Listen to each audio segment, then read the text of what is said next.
congratulations on the Young Alumni Achievers Award. What does the award mean to you? First of all, I mean, it's a big thing that one is considered young.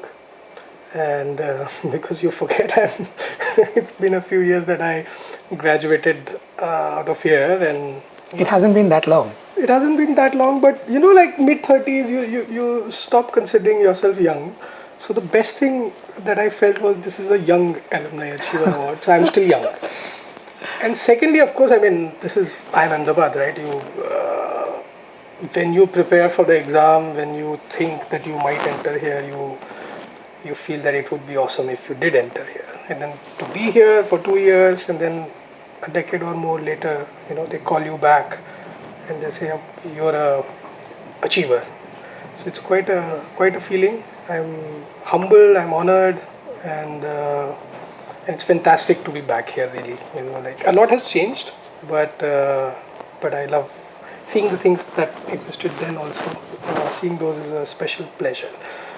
So it's fantastic. I mean, the award means everything to me, and I'm really honored to be here. Yeah. When was the last time when you were here on campus? Funny thing, I actually don't remember. I mean, of course, I was here till 2009. Then I did not sit for placements in that year, so I took a holiday, and then I returned for placements the next year. So I was definitely here 2010. But then I have a vague memory wherein I traveled for work to Ahmedabad, and I visited the campus, or I pulled one of my colleagues saying, let me show you the campus. And that must have happened around 2011, 2012. So that is the last time that I visited the campus. And I remember that the flyover in front of the main gate had been constructed. So my timeline may be off a bit because I don't know when the flyover was. And I remember feeling sad about the flyovers, you know, because it's right in front of the main gate, or what we used to consider the main gate back then. So that was the last time. My batch's 10-year reunion took place in 2019, which I unfortunately missed.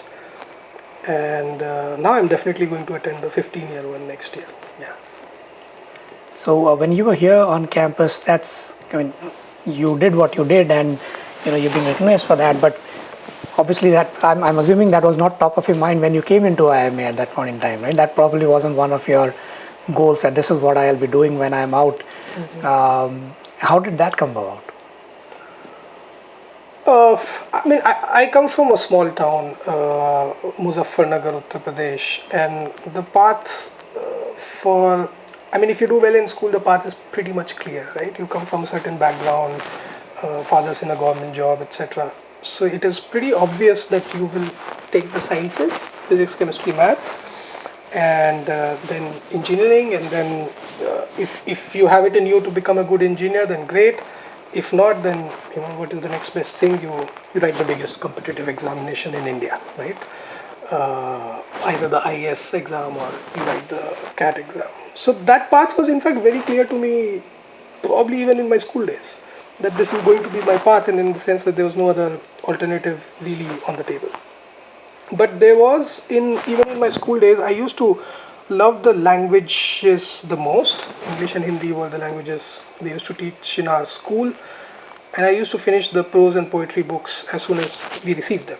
So there was in me always this awareness that I'm someone who likes the languages the most. I wasn't bad at the sciences, which is why I got into engineering, and I think you need to be proficient, good enough in maths to be able to get here, right? So I was good enough in those things, but there was always this, whenever I had free time, I wouldn't be solving puzzles. I would tend to read a short story or something like that. And sometime during my engineering in Jaipur, I was in NIT Jaipur. I started, in those days, early noughts, blogging was a big thing. So I started blogging really weird stuff, and some poetry, some short essays or something like that. And even then, of course, the idea that I will become a writer did not exist. But I enjoyed doing that. And in IIM Ahmedabad, the first year just vanishes like this, right? Because I mean, it's really tough on academics. Or I mean, in our time it used to be. I don't know about now, but so there's no chance you can do any of those. So you don't even have time to write a poem, I think. But second year you get a lot of free time. You have electives to choose, and if you allow yourself to be a bit distant from the competition, then you can really enjoy your time in the second year. So I did that, and then I found a lot of time to write. And I used to post those poems on our student board. I don't know what it was called. It was called Debabble or something like that. And 6 or 7 people would read them, my batchmates. Someone would say it is good, someone would say it is bad. And I thought, this looks like the thing that I'll always do whenever I have the time to do what I want. But the awareness that I will become a writer, or I must become a writer, it didn't exist in my IIM Ahmedabad years. I think it was 1 or 2 years after that that I gave it a serious shot. And a serious shot also only in the terms of writing a short story and wanting to see it published in a good place. That's it. That was the limit of the ambition, and that happened after I remember. And you mentioned that you did a few things when you were here on campus, right? And you wrote on Debabble, and others saw that. And were there other instances there, or was there time when you would just sit back and reminisce, or you think about what you would want to do, or maybe things about writing, or imagine about other situations, maybe other kinds of memories from campus, and also what were some of your fondest memories from campus, and what did you end up actually doing? What did you enjoy? I think so. While people, compared to the West, for example, where a typical MBA course would demand that you have some sort of work experience, right? It doesn't work like that in India, or at least in most of the PGP programs in IIM Ahmedabad. I don't know how the situation has changed over the last decade or more. So, in my batch, for example, it was very possible for you to be very, very young and be doing the MBA course, right? I was 21 when I entered. And 21 also, wherein at least since the age of 14 or 15, your path is pretty clear. And it's intense, right? It's a competition after competition. And so you do your engineering, then you land up at 21 in IIM Ahmedabad, and it's a bit of a disorienting experience because suddenly you are between the best of the best, and your own tag of that I am the best, it kind of wipes off, and then you have to kind of build yourself again, or build at least the definition. And you are not mature enough to know that as soon as you step out of here, right, this intense competition will again ease, right? The real world is simpler than what IIM Ahmedabad can feel, especially in the first 4 or 5 months. So that was, so for me it was not so much the experiences in IIM Ahmedabad which found a way into my writing first up. It was just the very new experience of having time for the first time in life, right? You're 21, 22, you're pretty young, and second year of B school starts, and you seem to have time on your hands, and you discover yourself, you discover that you like reading. So I remember there was the Landmark bookstore not too far from campus. I don't think it exists today. Landmark bookstores don't exist today.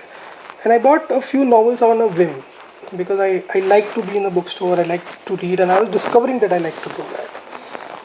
And a lot of the first works which got posted on Debabble, etc., were imitations, right? Whatever I was reading, I was trying to imitate. So my experience in the campus wasn't really the source of inspiration, right? So I wasn't going to write a two states kind of thing, and maybe now I will, but yeah. And the fondest memory of IIM Ahmedabad, I mean, it's always with friends, right? Like there were 4 or 5 of us. I was talking just outside, just before this interview, and Dom 21, Dom 20, that is where my friends were. And so I used to spend a lot of time in those dorms, and we used to have a great time. And so anything and everything that had to do not with academics but with having fun, those are my best memories, and which could include 5 people playing table tennis together, like, which is pretty odd, right? Like, how do 5 people play table tennis? So these are some of the things that I remember. I actually don't remember much about how we slogged, etc. That is all wiped out. Probably one, like, not so great experiences get wiped out, right? Memory has its own engine. And so yeah, there are faint memories of not sleeping because you have to study and all that, but that is all wiped out. The ones where I had fun, those are the ones uh, that are the best. Yeah, and unfortunately, like real life catches up after you graduate, right? And I'm sure it happens with every batch, and you tend to lose touch with the friends that you had the best times in, right? So I'm not really a great deal in touch with the best friends I had here. But the funny thing with best friends is, like, I mean, you can ring them up after 10 years and you can still talk in the same language, which happens. So yeah, so those are the friends I had in the time I had spent with them. That is the best, I think. And in terms of your, memories and experiences, it seemed like life was taking you in a different direction because, the kind of things that you remember are, very, indicative of the kind of direction that you would probably go in, right? It probably may not have seemed at that point in time, but the things that stuck with you, the things that were really important to you, are, the sort of gives an indication of the direction that you would probably be going, the kinds of things that you would express yourself in later in life, right? So your short story collection, Diwali in Muzaffarnagar, won the Sahitya Akademi Yuva Puraskar in 2019, Yeah. right? And that is a big deal, right? And so what was the inspiration behind those short stories? And could you just share a little bit about the short story collection itself? The kind of the patterns that you talked about in those stories, the kinds of themes that came across, and why do you think that was so deeply appreciated? What was the connect that it had with people? Yeah, so Diwali in Muzaffarnagar was my second book. So by then, I was a bit of a writer. One book had been out, and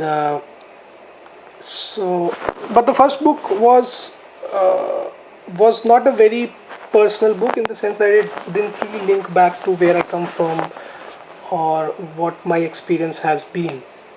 And I wanted, with the second one or with the stories, to do something like that. And as I said earlier, I come from Muzaffarnagar, and there is, while of course there is migration into the big cities in India, and India's story for the last 40-50 years is a story of internal migrations, right? There are migrations also migrations also happen across socioeconomic spectrums, right? So I, for example, do not migrate for the same reason that someone who gets into construction work in let's say Ahmedabad or Mumbai does. I migrate for different reasons, right? But it is still migration, and you, as a writer, you try to explore the veracity of your own experience, especially your emotional experience. So what is it like to come from Muzaffarnagar, to have a very clear path defined for you, to arrive at that path successively, to exit that path at the age of 23, which is when I graduated from Ahmedabad, and then you find yourself culturally deficient because you've not seen the world, and you're suddenly in a big city, right? And you haven't really been in a big city ever, right? So the only thing you have which can protect you is the fact that you're a big B school grad, right? So you're assumed to be intelligent, but your intelligence doesn't really operate in very practical matters, right? You can't tilt a scooter and start it. You've never been bothered with that, right? You may know why it starts when you tilt a scooter, but you have no experience of tilting a scooter to start it and extend it to cars, extend it to any other practical thing that sometimes is necessary in life.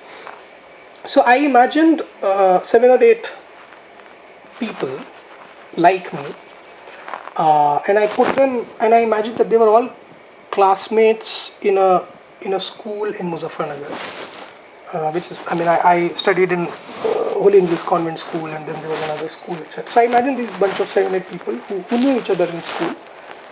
And then I said, okay, let's forget the fact that they were in school together. Imagine them as 20-somethings working in Delhi, working in Bombay, and their parents live in Muzaffarnagar. So Holi pe, they have to go. Diwali pe, they have to go. And so they are distant from Muzaffarnagar because in a way they have escaped Muzaffarnagar, right? So they have studied so hard. They were designed to study so hard that they really rocketed out of Muzaffarnagar. Some are in the US, some are in Bombay, etc. Right? But your family is still there, right? So you have to return, and all kinds of family dynamics then come into play, right? Which are sourced from my experience, which are sourced from people I see around me. And so this, at some point, I realized would be very, very fertile ground for cooking up stories, right? You can have problems of money, you can have problems of there's a person who is in love with someone whom the family doesn't approve of, right? Their life is completely different when they're where they're living with that person in Bombay, but then they have to put it across in a different way when they go back to Muzaffarnagar during Diwali or Holi. So there are the whole ecosystem lent itself to what we writers call conflict. And I wanted to write about it, and I wrote 7-8 stories about it, and it turned out that it was a pretty new thing. It hadn't really, that kind of experience hadn't really been captured a lot in Indian writing in English, which I discovered after the book came out and how it was received. And and then the award came, and then you become a writer, right? When you get an award like that, then you are established, saying, this guy's a writer, he's written an award-winning book. So I think that it simplified the path for me as a writer, in that it ensured that if I wrote another book, the publisher would read it. And there's no guarantee still, even today, that it would, whatever I write will get published. But at least there is the fact that if I write something, they will read it. And that's why I'm a writer. I think Diwali in Muzaffarnagar was a bit of a turning point in my journey as a writer. And yeah, that was how it came out. I think you're being very modest, because even the first book that you wrote, right, Neon Noon, I think that was also recognized in the Tata Lit Fest, right? So that also had some flashes of brilliance, obviously, to be recognized at that level, right? So I mean, I think you already had, stepped up a few stones to get to where you were with the second book. So let's talk about the first book a little bit more now, right? So how did that come about, and were you surprised by the recognition that it got when it, because that was just the first book that you had, right? I think with the first book, and I can say this now because it's been 7 years after it came out, the first book. You really don't know. You're playing blind, right? Like you write it because it's your first. You believe that it is the best book ever written, right? You're immature enough to believe that, and its successes or failures, they hit you very hard. So its success, for example, in the Tata Prize, it was shortlisted there, and I was over the moon, and I realized, and I waited for them to invite me to the prize ceremony, and they didn't invite me, and which I discovered why, right?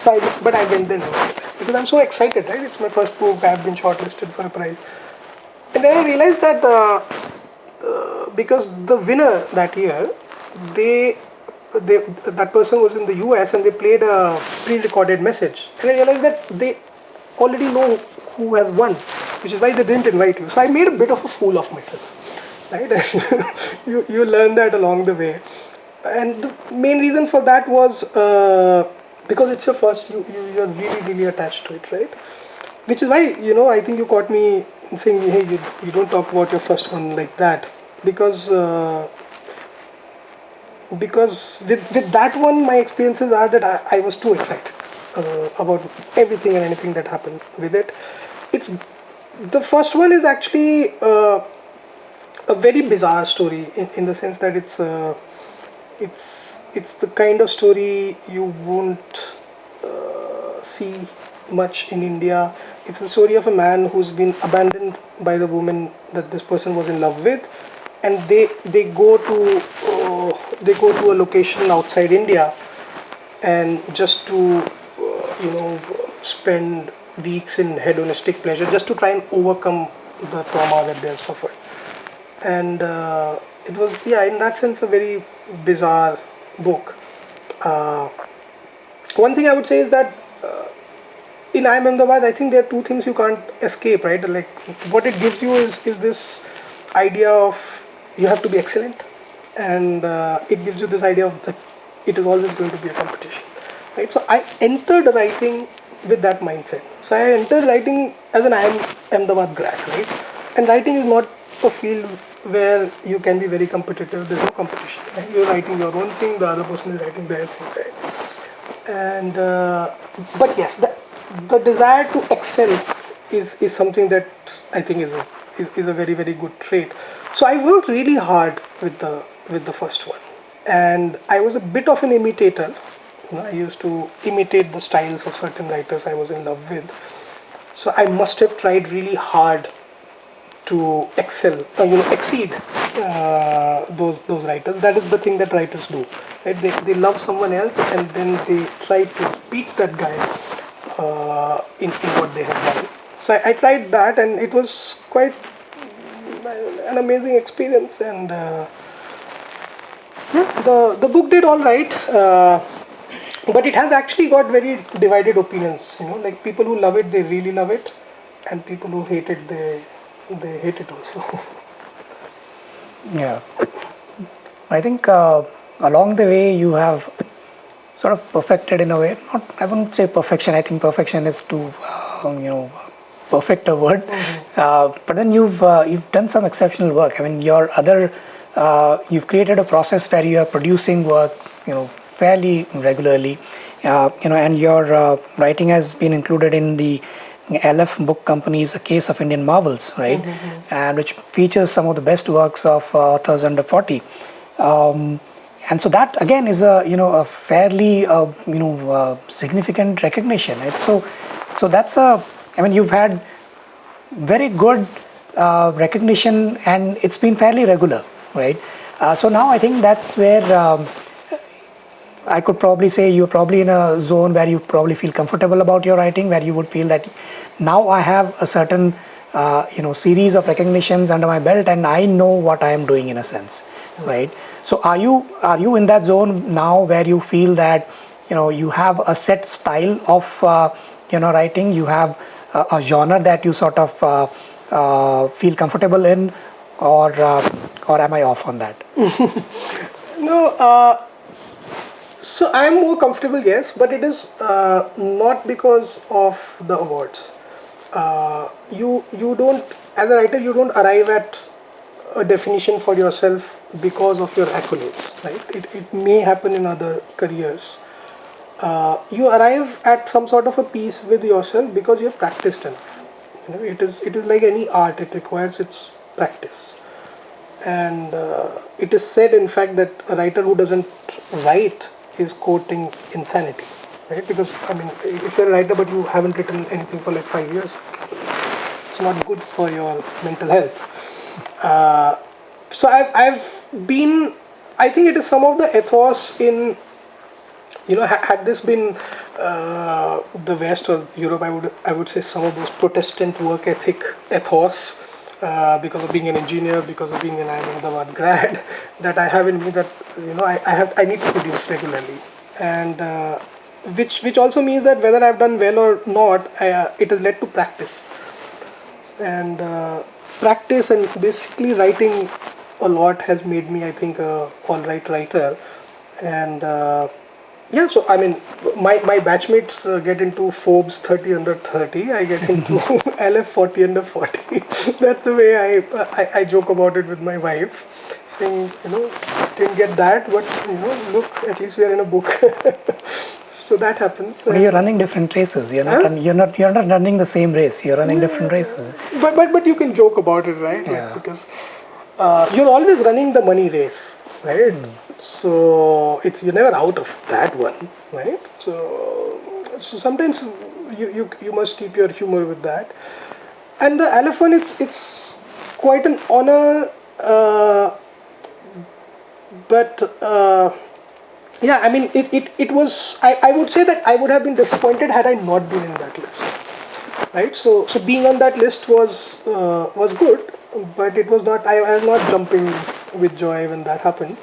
But I would say that you, like with any other art form or maybe even business, I've never done a business, but you show up at it every day, and that's pretty much the only way to have any shot at excellence, right? Of course you will be excellent if you have talent, if luck plays a big role, but if you want to give yourself a fair shot, you need to show up every day.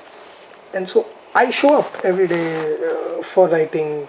Which is not to say that I write every day, but I'm concerned with writing every day. I'm reading every day, and there must be some fairness in the world also, right? Like there's a lot of bad.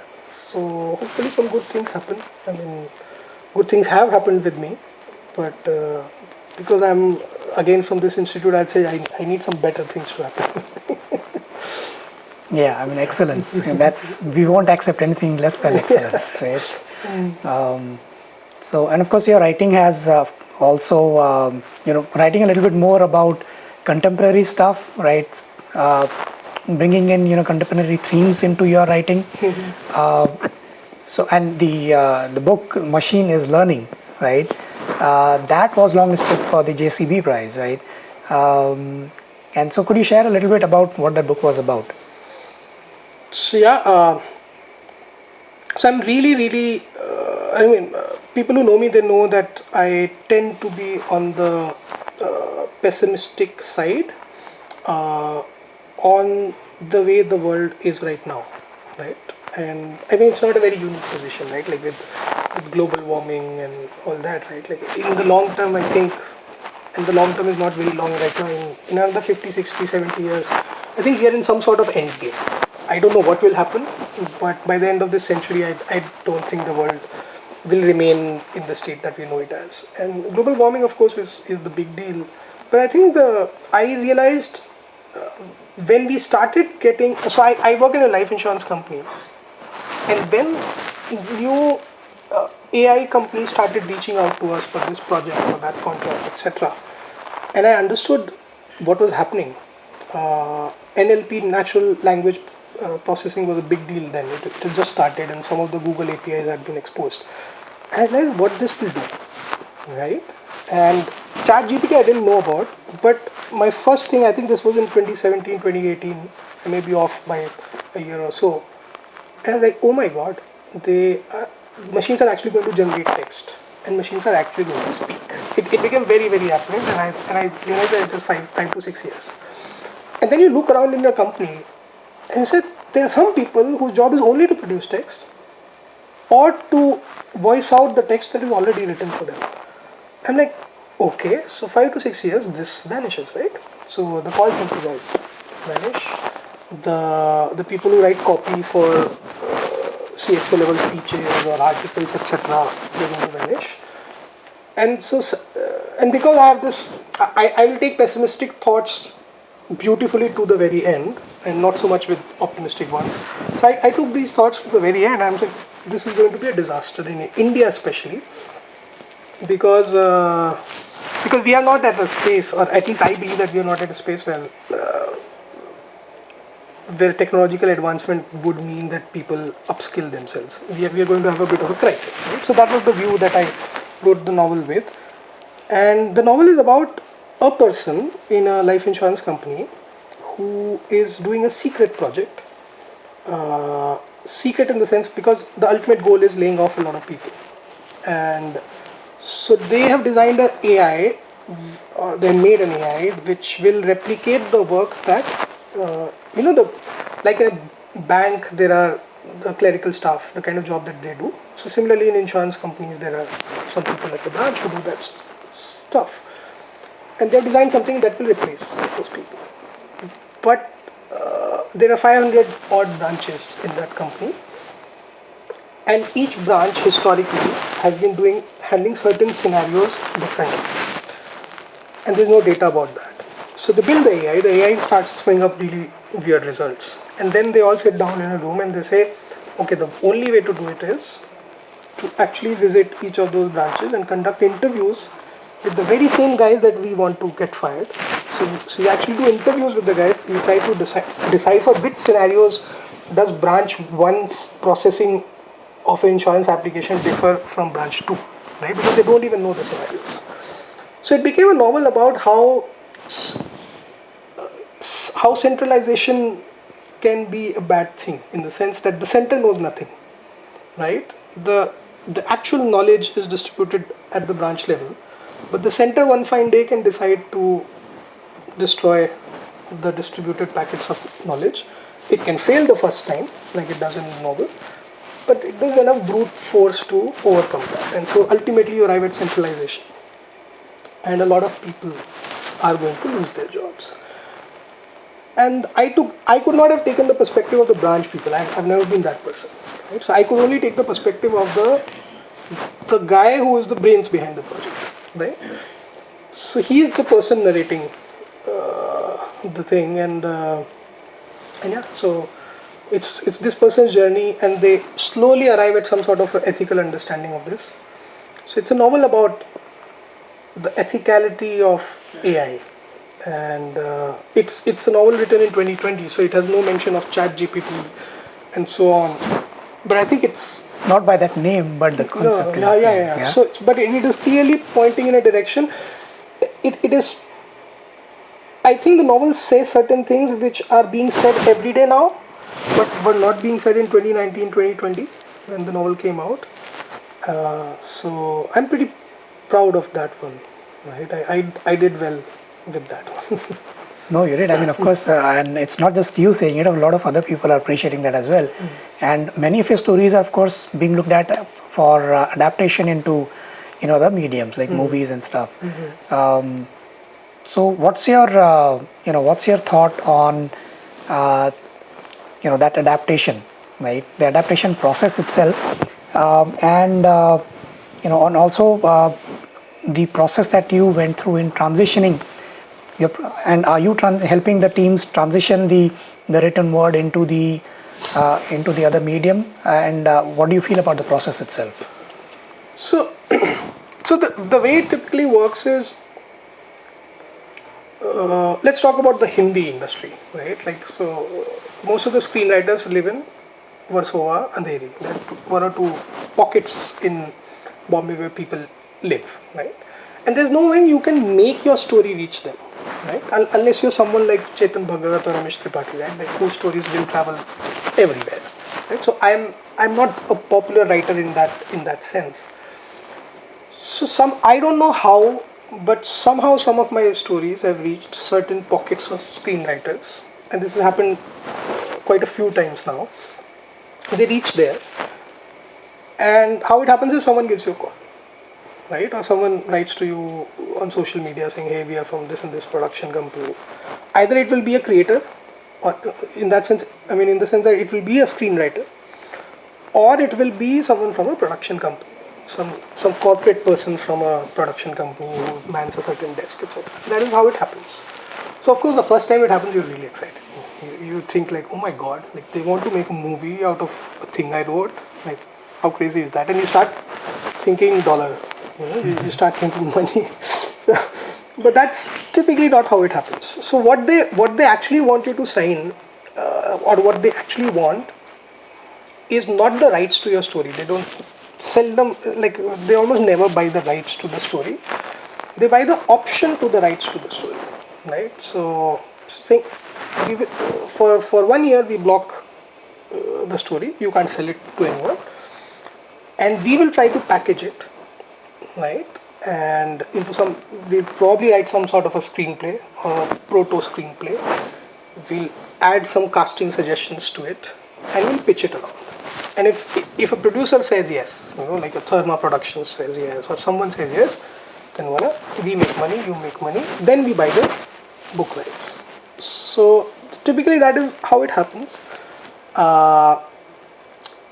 So my current status is now that options have moved to rights, right? So a couple of people have actually gone past that. So they have conviction that something will happen, right? In a couple of places, and in one actually, because you asked me about the process, one it is with one of the things it has actually moved further, right? So I actually have seen a draft screenplay based on a story of mine, and I have discussed it with the screenwriter, and it is fascinating. The whole process, because you see something that you wrote being transformed for another medium, right? And you see how they change it, where they change it, how everything is a decision, right? Because writing is a single person. I write in my room, right? And nobody is allowed to disturb me. But now it goes out. Now there's another person who's changing the story, morphing the story, because they want to make it for another medium. It's just fascinating process to undergo and to discuss with this person, or just to see the screenplay and say, oh my god, like this is how it happened in my story, and it has changed slightly in the screenplay, but you realize, you visualize, and you say, for the good. So it's, I would love to be for that process to happen more frequently, and which is also in me raised a latent desire that maybe I should, give it a shot. Maybe I should write screenplays also. I think it's too early to say anything about that. But when books or written books become movies, it's a fascinating experience, I think, for the writer. In novels and short stories, what you can do, one of the things that you can do is you can access the thoughts of a character, right? You can, what is Tanuj thinking right now? Tanuj is saying something, this is in the dramatic mode captured in the camera, right? But what is Tanuj thinking while he is saying things, that only a novel can tell you, right? So let's say there are 10 places in a novel where I have accessed someone's thoughts. But when a cinema of that novel is, cinematic adaptation is made, what happens? How does the movie guy express those thoughts? Because in cinema, you can't create a bubble, right, and write text here. And there are techniques for that, right? And how they translate a thought into some sort of a visual action or a visual cue. Those for me were the most fascinating to see. How those things were added to my work to make it adaptable to the screen. So I hope something comes out maybe 2024, 2025. These things take a long time. Yeah, I was about to ask you about the timeline, as in if you have any estimates. So there are no promises. So even in scenarios where I have been paid what I was promised, right? So the rights are sold. They paid me whatever they promised. Even then, it may not get paid, right? It's a risk that the counterparty has taken, because films are tricky business, right? It gets into crores, and who's putting in the money? Do you think it is appropriate? Will they change their mind? So I think it would be very, very. It's a thing of luck to actually write something that gets adapted. And then of course there's the issue of, was it adapted well, was it not adapted well. I personally feel it's not my business. I've written my story, you take it, we can work together to see how it comes on screen. But whatever is on the screen is yours. Okay, I'm happy with the title, the credit, based on a story or novel by Tanuj Solanki. But I'm very clear that it's your baby, right? You took it from me. You changed it, you made it into whatever, right? I'll clap for you. I'm on your team, but its fate is yours, right? And I take no artistic load because of your artistic expression. So it's theirs. I see authors are somehow sometimes very, like they want to clasp it very tightly, saying, oh, why did you change that scene? Why did and there are these complaints we hear about that authors have as to how their work was adapted. I don't think because I think a bit of that at least comes from the fact that many new audiences would get to read or get to see the story right? And they would imagine that the book is exactly like this, right? And the experience is, a lot of people extrapolate that, saying that this is what the book would probably be like, which is where I think, probably some writers say that, hey, this is not what the book is about, or it's a little different from that. So that's the nuanced, perception that I want the readers to have, whereas the movie does not convey that. I think that could be probably one of the reasons, but I think it's an interesting stand that you've taken, right? It's also giving credit to the creative process and the endeavor that goes into making the story into, adapting it into a different medium, right? So that's a lot of effort as well. So that stand is really interesting. The scale of the two industries is very different, right? A book in India will become a bestseller if it sells 10,000 copies, right? If a movie is watched by only 10,000 people, I think it's a major disaster, right? So let's say, for example, 100,000 people watch a movie based on a book.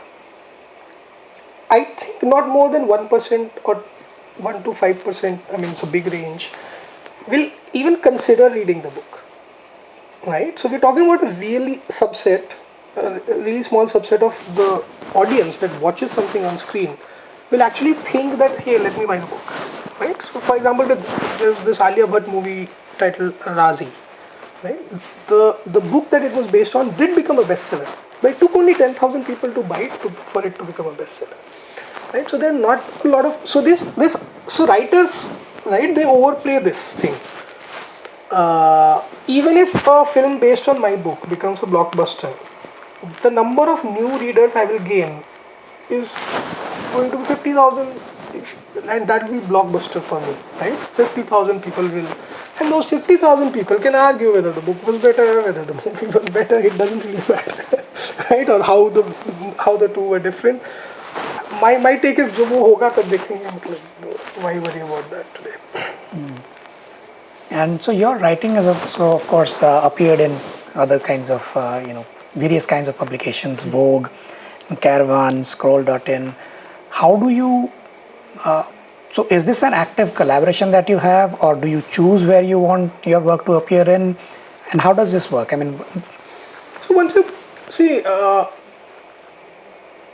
once you write fiction, or like you are writing fiction, short stories, novels, etc., you're also reading it, right? You're reading other people's work, and so gradually, whether you intend to or not, you become part of a literary culture, and where you are often commenting on other people's work or responding to what they have said about yours, etc. And once you're part of that culture, the magazines that you named, right, these are some of the places where book reviews would be published, or they would have literary essays, etc. So these things happen naturally. I mean, once these are ways of engaging in a conversation about books. That conversation sadly does not have a lot of purchase, right? Nobody reads about books anymore, right? There was a time in India when there were literary reviews. There would be magazines full of review of book 1, then review of book 2, and people would actually buy the thing and decide whether they want to buy the book or not. Unfortunately, I mean, today's culture doesn't have the leeway for that. But there are still some places that do that. And if you are a writer, inevitably, I think in India you will have some publishing credits like these. So these are not, in my case especially, I have always wanted to write books, novels, short stories. And anything that has happened with the newspapers or magazines, it's not very frequent that it is I have pitched it, right? It's some editor will say, hey, like we saw you tweeting about this book, we saw you posting on Instagram about this book, would you like to write a review of this book for us, right? So that is how it happens. And this is also probably how you immerse yourself in a culture. And the funny thing with it is that the more this happens with you, the more set in literary culture you are assumed to be.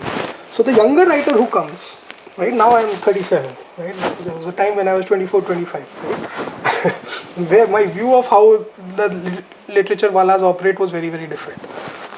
So the 24, 25-year-old writer thinks, Hare yaar, Tanuj Solanki is publishing a book, Tanuj Solanki is also writing for Caravan or Scroll or whatever, this guy only these guys get all the gigs, we don't get anything, right? Which is a valid response.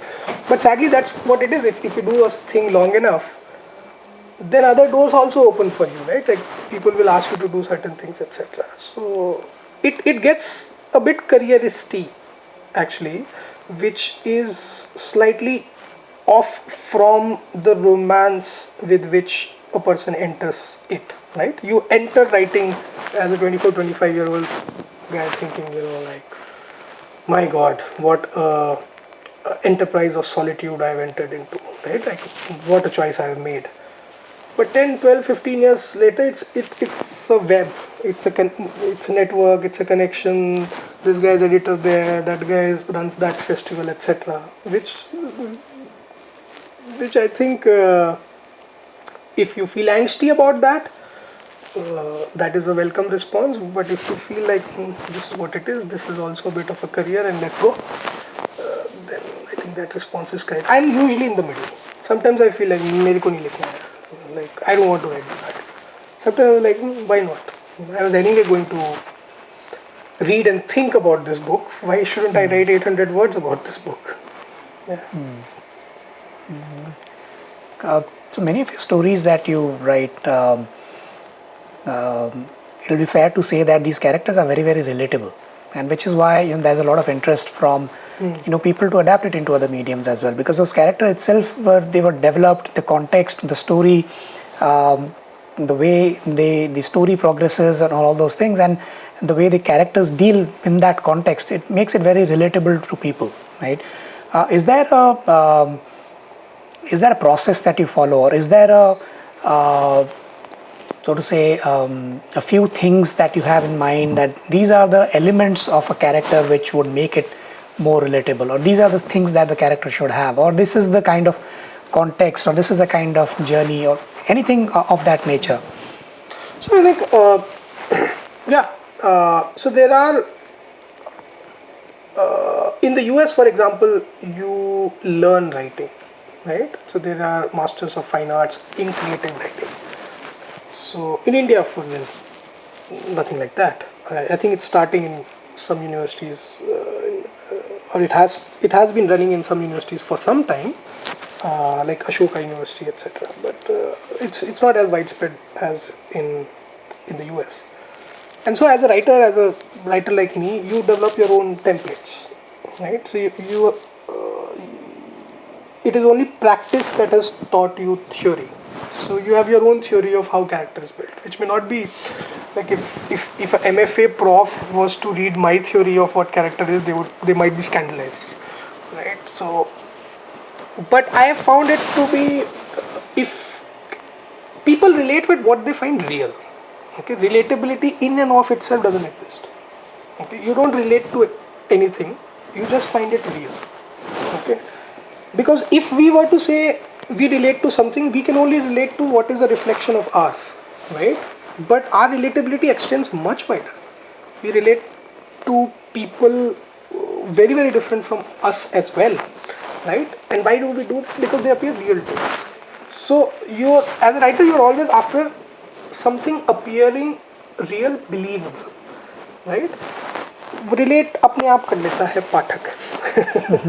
So making something believable, like if I have to make a person believable, right? What is a person? Of course, the physical attributes, what they wear, etc. But if you're going to stick with a character for some time, where do they work? You break it down to basics. Where do they live? Who do they live with? Where do they work? Who do they work with? How do they travel from point A to point B, the living place to the working place and back? How do they relate with, who are the people in their life? Who are the important people? Do they find it easy to love? Do they find it difficult to love? Right? So there are these, you break it down into these things, right? And descriptions of working place or dwelling place in itself, if you just describe a man's, where the man works, where the man lives, and you just spend time with that, populating that list, certainly you yourself as a writer learn about what the man is. right? And so in that sense, yeah. So there is a bit of a, I wouldn't call it a template, but there's a certain way I think about building a person in my stories. Yeah.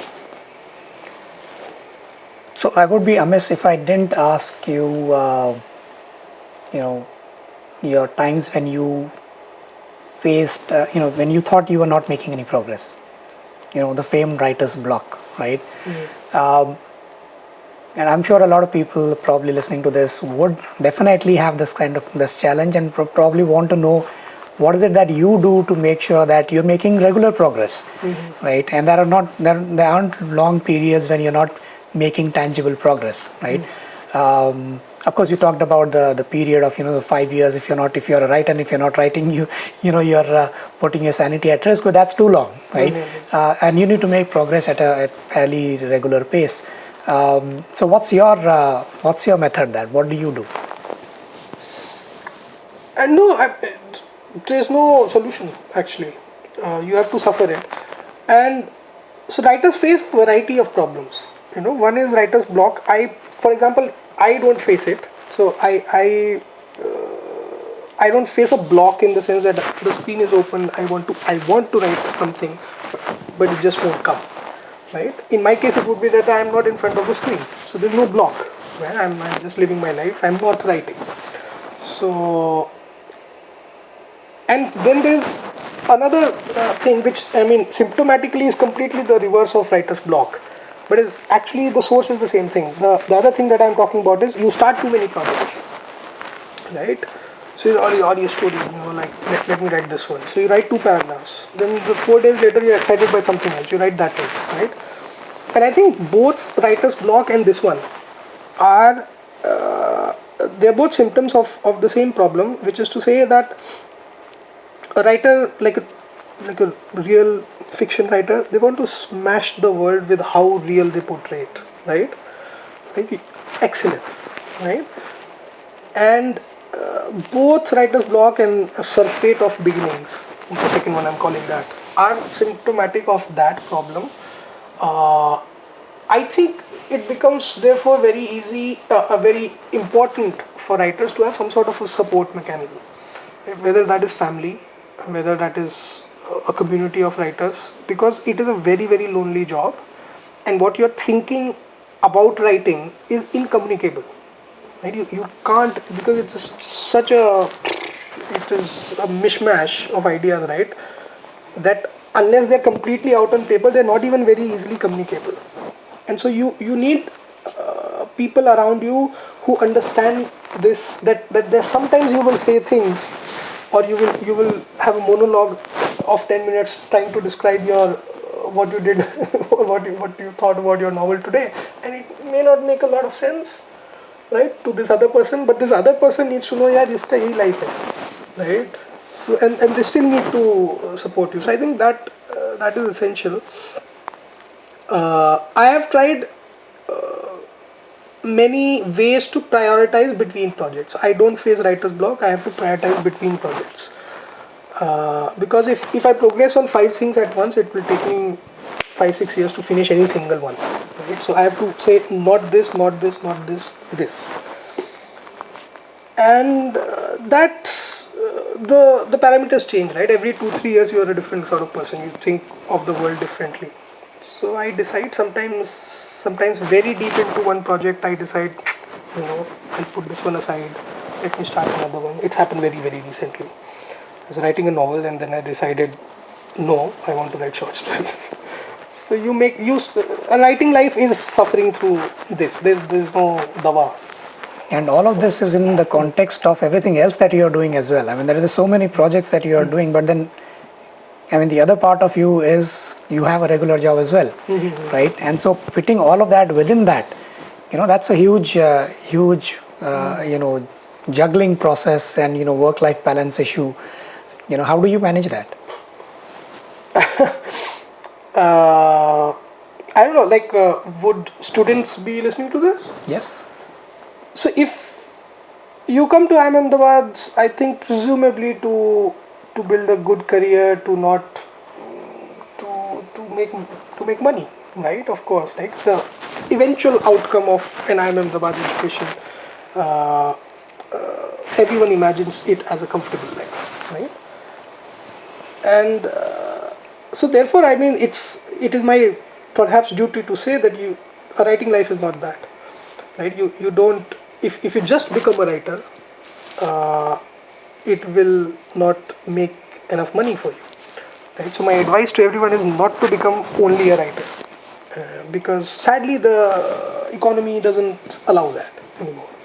In fact, there are very, very few people who make a living just writing for newspapers, for magazines. In the 70s, 80s, for example, there used to be staff writers at magazines. That is less and less and less now.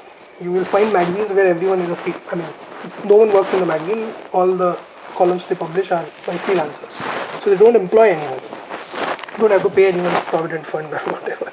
So, so writing life is, so therefore I have to do the second job, or the first job, frankly speaking, right?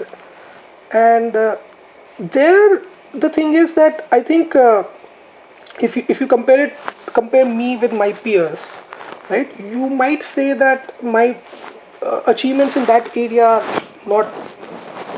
I wouldn't be here if I was only doing my job and not writing, right? So the achievements there in that space aren't anything to write home about. But that's the balance. That's the trade-off you strike, right? Because I have to be a writer. I have to do a job that will make me enough, or at least I feel good making that amount of money. But it should not be a 16-hour job, right? It should not be a 14-hour job.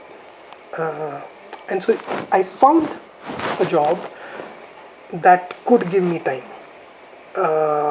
Which is not to say that it's not a tough job, right? Like, which is not to say that it can't be a 10-hour, 11-hour, 12-hour job.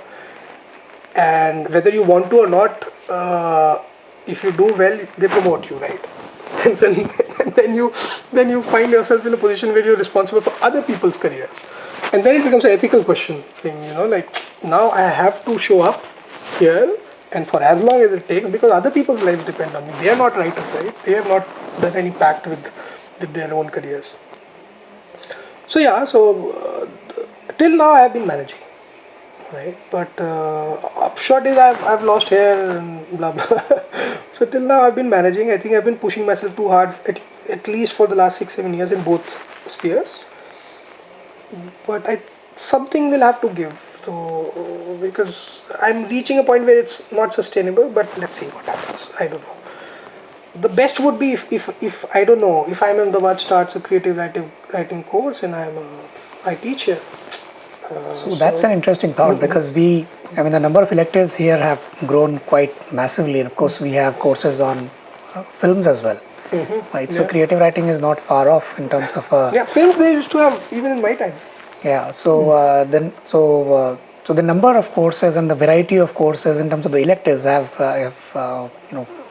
sort of exploded now. So let's hope we have something on creative writing please soon. take this as my pitch. Yeah. But any last piece of advice for anybody who's thinking of doing what you're doing? Thinking of doing what I'm doing, which is to say writing. Yes. It will take time for you to be good. I think you want to become a writer because you suspect you have talent. That because 3 or 4 people tell you that you have talent. But talent, like in any sphere of life, talent doesn't get you anywhere in writing also, right? The only thing that gets you anywhere here is consistency. It's like a sport. It's like a high performance sport, right? Like, you need to show up every day. You need to do the training parts. Although nobody in the world will see how Virat Kohli trains, right? They'll just hear rumors about it. They only see the match. So writing is pretty much like that. Like, there's a lot that goes behind. Talent alone won't get you anywhere. It's a life decision, because once you decide to be a writer, there's not a moment in your life when you're not a writer, right? So it's almost like a spiritual call. So do it only if you feel very, very, very inclined to do it, and you cannot not do it. That's the only way you should do it. And I'm writing of, and I'm talking of specifically creative writing, whether it is creative non-fiction or creative fiction. I'm not talking of journalistic writing, which is a different category of writing altogether, right? Or I'm not talking about research-based writing. I'm not talking about academic writing. I'm talking about creative writing. Creative writing is a permanent life decision and lifestyle decision and so on. But if you have to take it, there's no way you will not take it. So you don't need to bother about. If you're a writer, you'll end up making choices that ensure that you become a writer. Yeah. Well, Tanuj, it was great talking to you. My pleasure. And it's. I mean, examples like you are the ones which are not very common to come by in the ecosystem that we are in. But it also opens up, a lot of different avenues, a lot of different, possibilities for people to, look at, and learn from the best in a sense, right? So, students looking at it, obviously, and others would see it as, other opportunities, other avenues, other possibilities that exist. And it's not just, just because I have entered one track or one path, and this is the one track that I have to, go in forever. There are other ways to actually merge. Just the way you've merged, the thing that you've been here for, as well as merge it with your passion, with your interest areas. So I think that's really really empowering, and probably also you're doing a good service in terms of mental health for a lot of people who would have probably not had that outlet, but now they can think that they can probably merge the two and have that outlet as well, along with what they whatever else that they plan to do. So thank you, Tanuj, and congratulations again for the award. Thank you. It was a pleasure.